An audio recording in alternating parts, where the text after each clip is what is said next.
Good morning, good afternoon, good evening, wherever you are. Welcome to team meeting number 92. And just 8 more team meetings to go until we reach 100. I'm amazed. For today's team meeting, we're going to be talking about some new classes. We're going to be talking about the slowdown in higher education and higher education revolution. We have a little bit of news on that as well, and some great stuff to talk about. But let's first go over to Rob. New classes? Yeah, I want to talk a little bit about the course catalog. Hey, Daniel, there's an echo. Oh, you took care of it? Okay. I want to talk a little bit about the new course catalog, so let me just share a screen.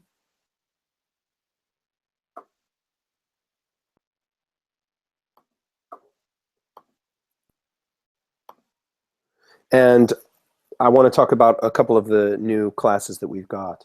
So as you know, when you go onto the Oplerno homepage, that we now have a course catalog. Here's the homepage. And then when you go to courses, what we've got here is a listing of all the courses that are up and available and that can be launched now or going to be launched in the next month or two, but they're courses that have all been approved by us. And I want to talk with you about this new one that has come up, which is Web Development 1, HTML and CSS. And this is taught by Professor David Hurwicz. And a couple of interesting things to remember is that David teaches at a lot of a couple of different schools and institutions. He's outlined the learning objectives, the purpose of the class, the course requirements, etc. Now, this is really designed to give you the tools to do the basic web design and CSS. As you can see, you're going to become competent with coding in HTML5 and CSS3. And you have a project that you're going to be working on and grades and the course requirements. Obviously, you want some background in HTML, but one of the course requirements is signing up for a codeacademy.com account. And then you've got to have a Dropbox or a Google Drive with or a flash stick so that you can download between 2 and 4 gigabytes for project file storage.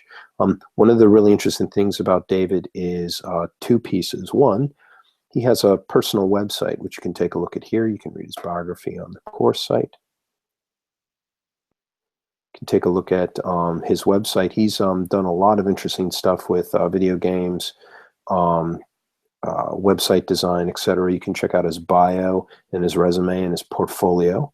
So you can really, when you're choosing to take David's class, you can check out what he's actually done in the field and to make sure that he's the kind of programmer and designer that you want to work with. One of the other great things about David is this is the first time this has been done. He gave us the link to his student reviews on ratemyprofessor.com. Ratemyprofessor.com is a completely voluntary and anonymous web guide that outlines that is a 1 through 5 designation on a bunch of different categories: helpfulness, clarity, easiness of the class, and it has quality rankings, instructors, the raters grade average.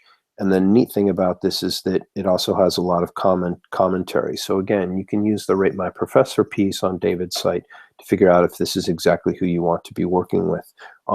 There are a couple of problems with Rate My Professor. One of the things that I don't like about it is the fact that the feedback is anonymous. And I think if you're going to tell someone about how they've performed, whether you're a student or not, you should actually be signing your name to it, so that we know that the person actually took the class. Regardless, he has so many different ratings, 69, that you can get a really great sense of what his class is. I would look actually, if I'm going to use Rate My Professor, I would look for both what do people say when they write a bunch of stuff down that they really like about the class. But I would also look at what do the students not like about the course. For example, some students will say, hey, you know, this course is really tough. Now, when you see a reaction like that to a class, you know, if it's a really tough class, some of the best professors that I've ever had have been difficult. And what we can do is you want to take a course with that person. So again, the biggest thing to see is you've got a lot of information on the Rate My Professor to take a look at David and see what his class is like. But the most important thing is the Web Development 1, the HTML class, the course overview, the course requirements, and the fact that, you know, when you're going to be done with this class, that you will, when you're done the class, you're going to be able to show off the fact that you've got the skills needed to create responsive web design, the roles of web multimedia design team, how to organize people, etc. And for $1,000 in a 3-credit class, that's a great, that's something that's really, really great. That course is going to be available, is going to start running in the first week of March. And we're going to be also tweaking this landing page on the catalog. So check it out. Let me get back to the Google Hangout and stop my screen sharing. There we go. Oh, yeah. Yeah, no, I just made a quick comment. You saw the pop-up coming up. And was that the only new class that we had, or do we have any other new classes? That's the only new class that I want to announce right now. We'll announce a few more next week. One thing also to remember is that we've got the fact that now David has added his class along with the C++ class, is that we have a growing list of small computer programming and information technology classes that you can take, and we also have the ability to offer a certificate in that. Yep. So, you know, building the content is really, really important. Yep. Yeah, Daniel, cool. I've been talking over. I think I discussed it with you as well. And there are some really nice open source classes which I hope to be able to in computer science, which I hope to be able to find an interesting instructor for. So we can also give these as well, or host these as well on Oplerno. Yep, and remember that for Oplerno certificate courses, and also for some of the institutions that we're working with, if you take some of these free online courses or large-scale MOOCs, those courses may be able to transfer into their programs too. But they definitely transfer into our certificate programs at Oplerno. You know, you can bring in one of those classes. Yep. Great. Now you wanted to add. I know that we talked a little bit, and I don't know, was that okay in terms of the cut-ups for the Vine? Yeah, I'm gonna go through there. We're testing out Vine, so I'm gonna cut 3 pieces out of that and then test it with Vine. So I'll put a link to my Vine or Oplerno's Vine in the show notes later, so that you can follow along, and I'll show you them next week as well. Do you want to talk about Higher Ed Rev first, and then me, so it's not me for a longer amount of time? Yeah, we can do that. Yeah, certainly. Because I have actually, when you were talking about this new class by David, I had a very interesting memory. One of the there are about classes being hard or classes being difficult, or teachers having issues. Even the greatest teacher. I was recently reading a blog, which I think I've posted on Higher Ed Revolution as well, about oftentimes even the best teachers, they can sometimes just not be able to communicate the information correctly. So then it seems that it's a hard class. The subject matter could be extremely easy, but there's just one word missing, perhaps in the syllabus. Just a small description missing, and suddenly our student could completely lose the plot. So it's a really interesting piece. I think there's a piece about that in our latest newsletter, which I've posted the link below. There's some very interesting pieces about a student who's having a lot of difficulty at school, also had some personal problems, and decided to out herself out her personal problems to the whole school. She had an anxiety disorder, and then suddenly that actually changed her whole outlook. It changed what for her. It also changed all the people's reaction to her, so everybody could actually band together and help her to actually overcome this, or at least live with this issue. We have a very interesting piece. Well, we have some interesting pieces about tiger moms, gamification of your classes. Let's see, there's another whatever. Why your LMS isn't motivating? Well, we all know about that, Rob, about LMSs being not motivating. For teachers as well as for students. Yep. So we can know this is one of the reasons why we've chosen Canvas, of course, for our own LMS. And there's lots of other interesting pieces about finding jobs, about mistakes that you mistakes in choosing the right college. Really great pieces. And this week I sent out a newsletter to over 1,700 people. So we have 1,700 followers. 1,700, that is awesome. Yep, well, that's what I thought so then. So great, and remember, if you have anything that you want to add or submit to Higher Ed Rev, and you're listening to this video, you're a faculty member or just an interested student views are also really, really important. Please send it to us, and we'll include it on the Higher Ed Rev Medium feed that we've got, which is growing by leaps and bounds. Excellent. So our last sort of public talk that we want to see is, I want to talk with you guys a little bit about what I'm seeing in terms of the slowdown in higher education, and that's happening basically from two things. One is I'm sending out emails. I'm making a lot of calls to different institutions to get work or to get involved in meetings so that we can sell our materials to people at these institutions. Again, thinking about looking at us like Pearson's, but with the professor. And what the reaction that I'm getting right now, and that is coming both from people who were, institutions that we're approaching, but also people on the outside that I keep in contact with, is that we're starting to see a slowdown in the US economically. And that's doing two things. One is that it's causing businesses to hold off on doing professional development for their employees, basically because they're not sure what the economy is going to be like in the next 6 months. And so they're looking for the ability to trim budgets in or eliminate budgets in particular kinds of categories. And so businesses are being really, really sensitive to not getting involved too much in some long-term pieces, unless it's some specialized fields where they have really critical needs because they're trying to either replace employees or they're trying to build capacity. Now, on the higher ed institutional side, what I'm getting messages about is in the Northeast, but also from some stuff overseas, Latin America especially, is one, the dollar strengthening is making our courses actually now quite expensive for people.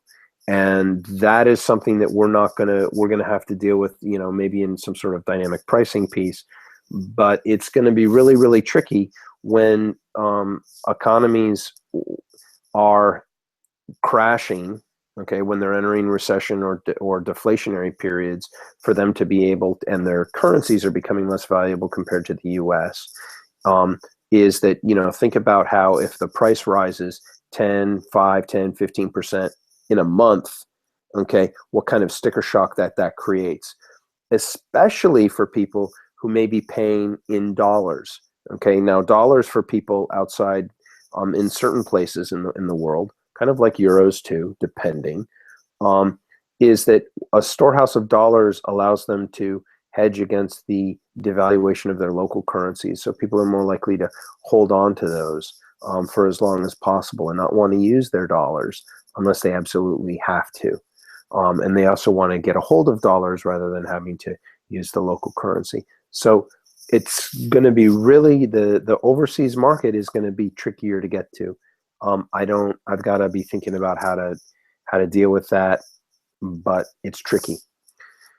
So foreign students coming to the US, it's going to be tougher for them to afford that.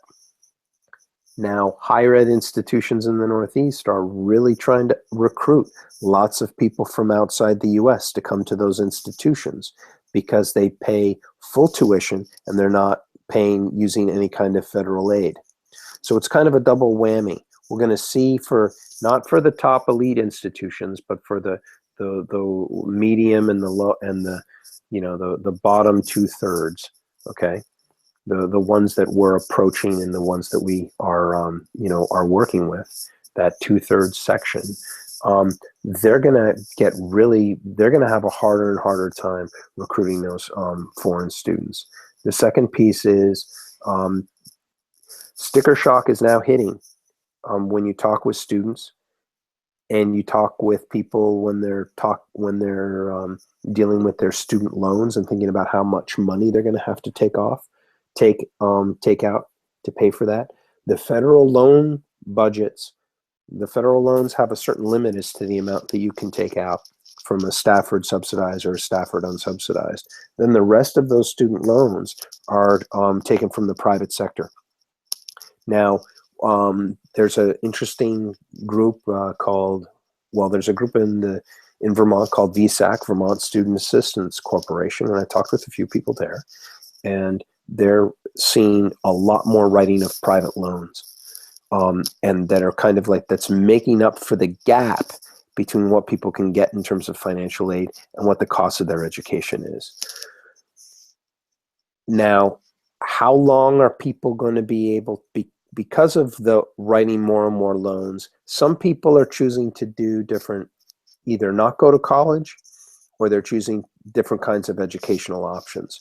And so the institutions are kind of scrambling. They still are making their bread and butter, making most of their money on people who come to the institution and stay there for 4 years between the ages of 18 and 21. And it's becoming increasingly difficult for them to get a hold of. It's going to become increasingly difficult for them to get a hold of those students. And that's leading to a real conservatism and shutdown in terms of what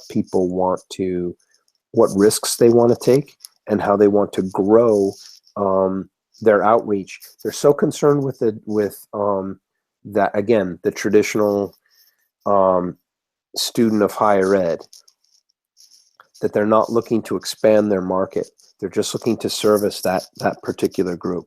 So I'm finding it a bit frustrating about the lack of interest in expanding the numbers of people who go to college and lowering the cost. It's almost as if people are just trying to keep their heads down and keep the system going for as long as possible. But I'm getting more and more of a sense of some really big shakeups that are going to happen in the next several years. And when the shakeups start to happen, we'll be able to take advantage of them. But right now, let's not delude ourselves. We're kind of like on the cutting edge and in the wilderness here, okay? In terms of, trying to change the dynamic to put teachers in charge more, and have students students being much more choosy about who they're taking their classes from. That is something that is not yet on the radar, and not something that students are pushing for. They're still going to they're still doing the traditional purchasing. They're still going to, using the federal subsidized and unsubsidized loans. They're still going for private loans that they can get them. They're not thinking about what it's going to cost to service that loan. And that is creating a mismatch because, again, Oplerno, we don't like debt. We don't want you to go into debt for your education. We're keeping the cost low so you can finance this while you're working. Okay, we want transfer credits to other institutions. All of those things are kind of like, flying against the prevailing wisdom. But our system will work. we're just going to be more patient and keep pushing and keep going as for the foreseeable future for a long time. And there's some really cool things which we can talk about next week when those meetings are done, that give me a lot of that are giving me hope. We've got students registering for classes. We're helping out students in particular classes at Burlington College. All those things are good, and we're just going to keep plugging along, and but realize, hey, this is a revolution, and we're going to have to push hard for it. End of sermon. But I thought I would let you guys know a little bit about what I'm thinking about, at the team meeting. If you've got comments, send them to me, because I'd like to know if you agree with me or if you disagree with me. Let me know. Cool. Yeah, no, I thought there was an amazing. I thought it was amazing, that piece. Yeah, and it's really, really, really cool. Yeah, it actually. I mean, yeah, the clarity of vision is good. That's just. I mean, we want clarity of vision, but what we want is the revolution coming. We're pirates. Okay. Oh, no, absolutely. We are creating the. No, say this is a boat. We must attack this boat. I mean, clarity of vision is very important in piracy as well. Do you get Black Flag, which is a show about pirates in the Caribbean? Do you get it over in Europe? It's with the Stars Network. If it's on Netflix, I might be able to watch it, but otherwise I don't watch television. I got rid of my television. It's I have other things. It's on it. I don't think it's on Netflix. I get it through I do buy I'll buy a TV series on Google Play. Okay. And then watch it as it comes through. This is about the pirate republics in the 1700s.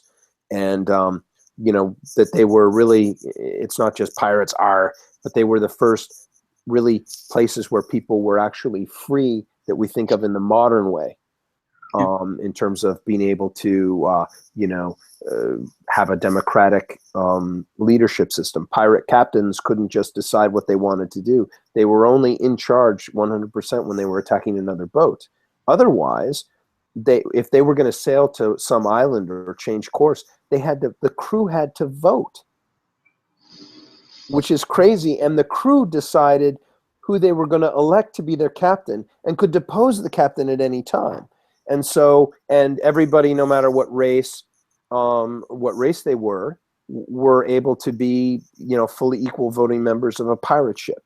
Okay. And so they created these small republics for a little while in the Caribbean, and until the British came back and the Spanish, and they were like, none of this freedom here, we're going to get rid of it, and suppressed it. And there's a show that's a docudrama, but it's based on some history, with characters who really existed and really acted in these particular ways, and some fictional groups. And it just kind of, when I watch it, it reminds me that Oplerno is a small pirate colony made up of our faculty, who have equal share with us in terms of what we're trying to accomplish. And now what we've got to attract is more students to join us in this movement as we get larger and larger. Yeah, absolutely. But, and if you would like to, and the British Navy is traditional higher ed. And I was going to say, and if you would like to learn more about pirates and learn more about everything that Rob was telling about, we also have a course at Oplerno about this. Absolutely, yeah. We do. We have the course, and it's called. Let me look at Sea Dogs, Pirates, Sea Dogs, and Jactars. Jactars. Yep. Jactars. Yep. Our matey, yes. Our. Yep, you can check it out.